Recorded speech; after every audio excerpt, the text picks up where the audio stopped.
Right, welcome back, everybody. Just before the break, we were talking to you about women's rugby, also some of the developments on behind the scenes, and all the various dynamics of making sure that clubs, etc., work.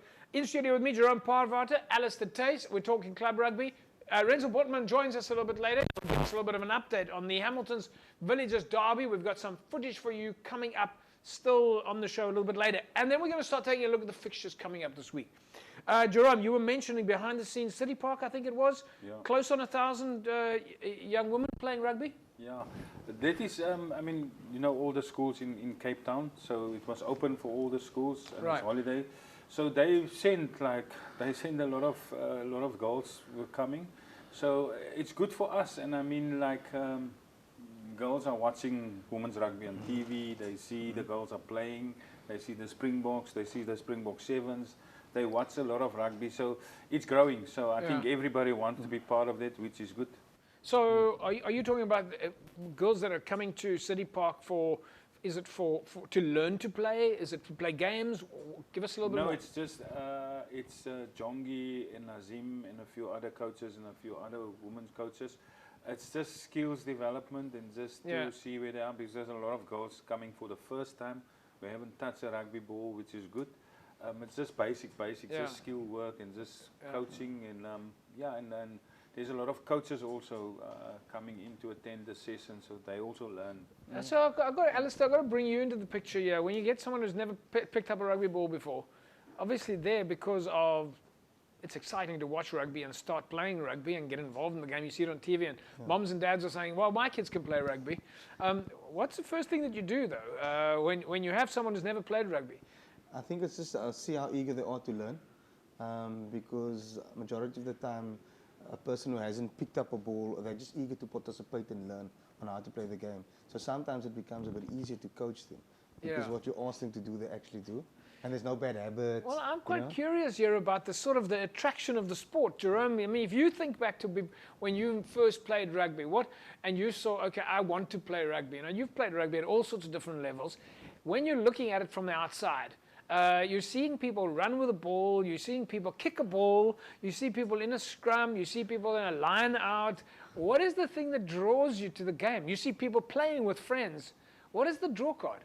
We currently have a girl playing in France who have a professional contract there. And I mean, girls talk and they play for the national team.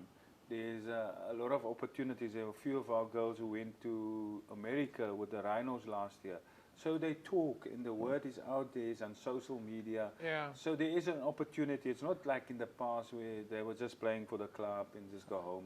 Now the world is so big on women's rugby, and there's lots of opportunities. So I think that's the reason why a lot of girls obviously come to the rugby and to see where they can, they will never know where they can end up. But it's also, Alistair, Yeah, so even from a university perspective, there's university tournaments now for female rugby. There's a varsity cup for females, for women's division. Wow. Same with USAS, there's a women's division of rugby as well. All right, let's go, folks. This was Eerste Rivier against St. George's also last week. Let's just run you through this practice again, or at least this game.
All right, there we go.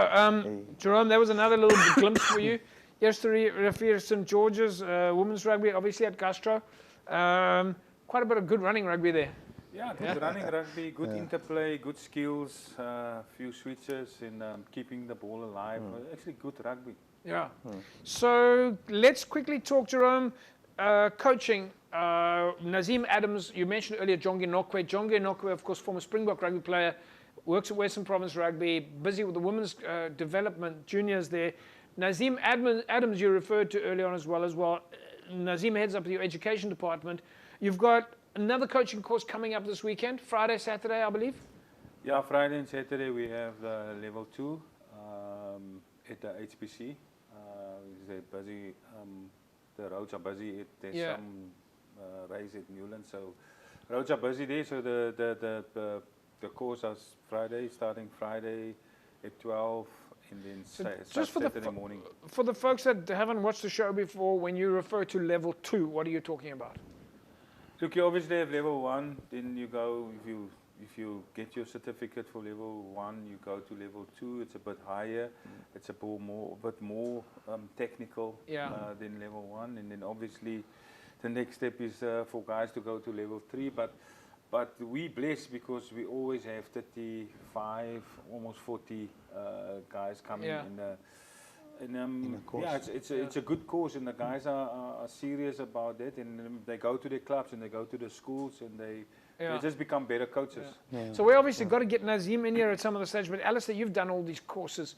If I want to start coaching rugby, I'm a mom or I'm a mom or a dad, and I want to start coaching rugby. Which course is the right one for me? So, firstly, you need to do your box smart course, which is it's around safety around the game, and then get into rugby course before you do your level 1 course. Okay. So you understand what the game's about and participation in the game, and who's a forward and who's a back, and what is it coach and what is it team manager, and then you go into potentially doing a level 1. Is that the real basic? And Jerome, so does Western Province Rugby presents all those courses, the box smart courses and the get into rugby courses? Yeah, because you can't go to level 1 if you don't do your box smart, and you don't get into rugby. Okay. In World Rugby, there's a lot of entry that you have to do. It's a lot of admin, it's a lot of work that you have to do. So I can't just go tomorrow and sign up for a level 3 course? No, you can't. People think they can. Yeah, but you can't. So the level 3 courses is for who? Level 3 courses is for guys like Alistair, and the guys who's been coaching for quite a while. Is that the highest level that you get? It's the highest. The highest level? So Alistair, you're on the highest level? So I can't just go and pick and choose a course. Okay, today I'm going to do level 2. I have to go through the process, get into the basics. The box smart, though, is all about making sure that there's player safety, right? Scrums, running rugby, etc. Making sure that every player on the field is safe. Yeah. You're not allowed to play rugby, also I think think. You have to inspect your field. There's no glasses. You have the pairing around the pole. So it's a lot of And obviously, before game start, you must make sure there's medics. You must make sure you have your trauma board. Yeah. So it's a lot of. Is that all part of the game? Part of the box smart? Okay. Yeah.